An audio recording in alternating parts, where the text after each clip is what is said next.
ഈ ഭാരമുള്ള ഭാണ്ഡവുമായാണ് മുന്നോട്ട് യാത്ര ചെയ്യുന്നതെങ്കിൽ ഒരിക്കലും നിങ്ങൾ ലക്ഷ്യത്തിലെത്തില്ല. സുഹൃത്തുക്കളെ, KKG ഇഫക്റ്റിന്റെ 160-ാം എപ്പിസോഡിലേക്ക് സ്വാഗതം.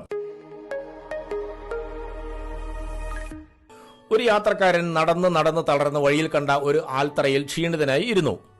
അവിടെ കണ്ട സന്യാസിയോട് യാത്രക്കാരൻ പറഞ്ഞു, മുന്നോട്ട് പോകാൻ പറ്റുന്നില്ല, എത്ര ശ്രമിച്ചിട്ടും. സന്യാസി യാത്രക്കാരനെ സസൂക്ഷ്മം നോക്കിയിട്ട് പറഞ്ഞു, ആ ഭാരമുള്ള ഭാണ്ഡം ഇവിടെ ഉപേക്ഷിക്കൂ, നിങ്ങൾ ലക്ഷ്യത്തിലെത്തും. അതിന് എൻ്റെ കയ്യിൽ ഭാണ്ഡമില്ലല്ലോ. യാത്രക്കാരാ, നിങ്ങൾ അറിയാതെ കൂടെ കൊണ്ടു നടക്കുന്ന ഒരു വലിയ ഭാണ്ഡമുണ്ട്.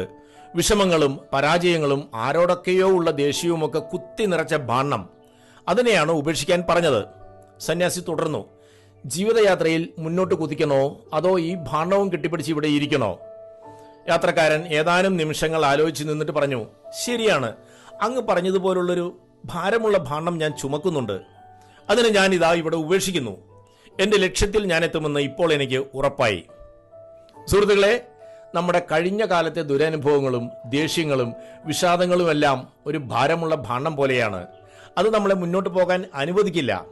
ആ ഭാരം വലിച്ചെറിയുമ്പോഴാണ് യഥാർത്ഥ സ്വാതന്ത്ര്യം കിട്ടുന്നത്. ഒട്ടും താമസിക്കാതെ അതിനെ ഉപേക്ഷിക്കൂ, എന്നിട്ട് ലക്ഷ്യത്തിലേക്ക് കുതിക്കൂ. Bye from KKG.